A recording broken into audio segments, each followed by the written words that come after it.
Hello everyone, स्वागत है आपका फिर एक बार इस चैनल में जिसका नाम है शिवम इंग्लिश लाइब्रेरी। और विलियम वर्ड्सवर्थ की इस सीरीज में आज हम जिस पोएम की स्टडी करने जा रहे हैं उसका नाम है द सॉलिटरी रीपर। बहुत ही नायाब पोएम है, इनफैक्ट मेरी फेवरेट पोएम है। इस पोएम में टोटल 4 स्टेंजाज हैं और हर स्टेंजा में 8-8 लाइन्स हैं। एक बैलेड है ये।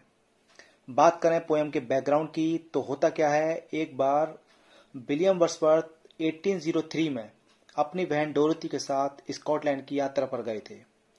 अब वहां पर उन्होंने एक पहाड़ी लड़की को देखा जो फसल काट रही थी और साथ ही वह गाना भी गा रही थी। अब क्योंकि वह लड़की गाना एक ऐसी भाषा में गा रही थी जिस भाषा से विलियम वर्ड्सवर्थ अनजान थे, तो वर्ड्सवर्थ को समझ तो कुछ नहीं आ रहा था पर उन्हें अच्छा लग रहा था।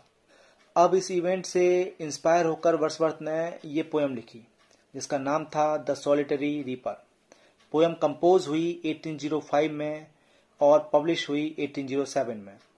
अब आपको याद होगा कि 1807 में इनकी कौन सी बुक पब्लिश हुई थी जिसमें इनकी कई पोएम्स इंक्लूड थी।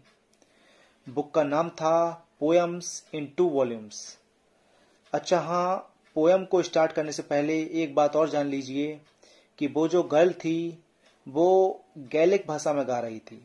हालांकि इस लैंग्वेज का जिक्र पोएम में तो नहीं हुआ है, पर आपको पता होना चाहिए क्योंकि एग्जाम में ये भी पूछा जा सकता है। आइए देर न करते हुए पोएम को स्टार्ट करते हैं। Behold her single in the field, देखो उसे खेत में एकदम अकेली। यॉन सॉलिटरी हाईलैंड लेस, वो एकांत में पहाड़ी लड़की।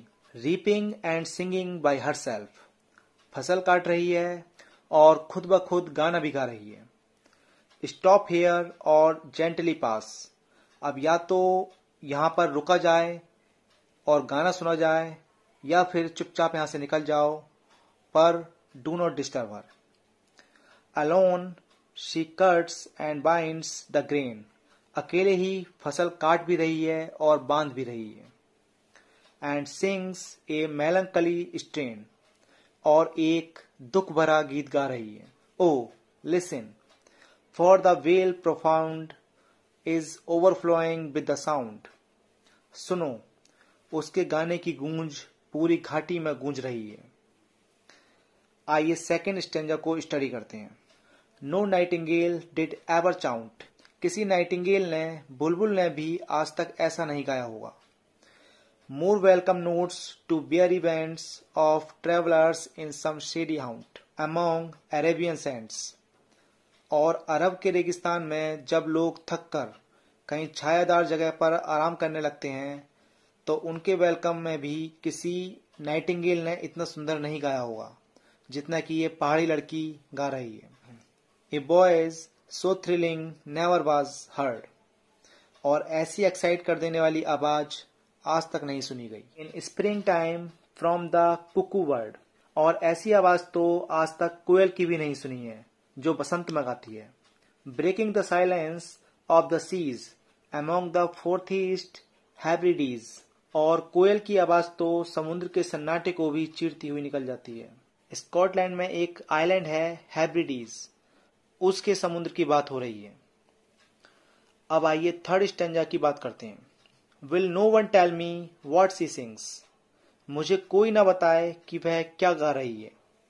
Perhaps the plaintive numbers flow, शायद कोई दुख भरा गीत गा रही है।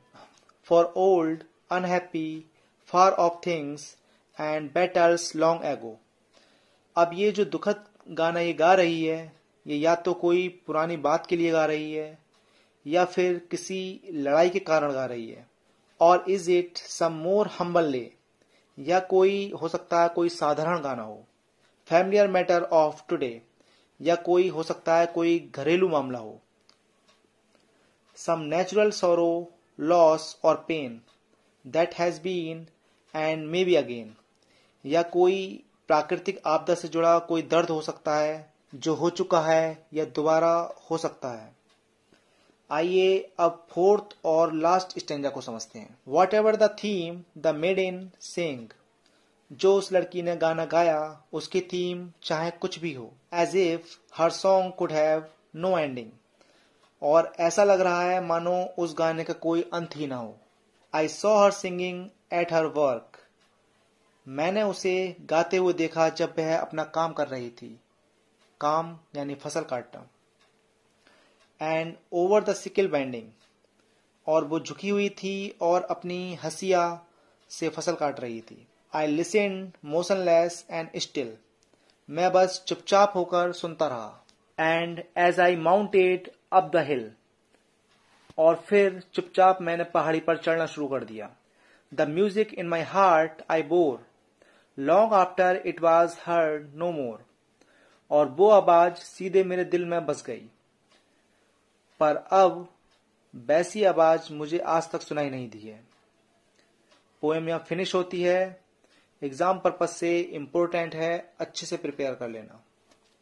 कुछ इम्पोर्टेंट पॉइंट्स की बात करें तो पोएम 1805 में कंपोज हुई थी, 1807 में पब्लिश हुई, और पोएम इन 2 वॉल्यूम्स में पब्लिश हुई।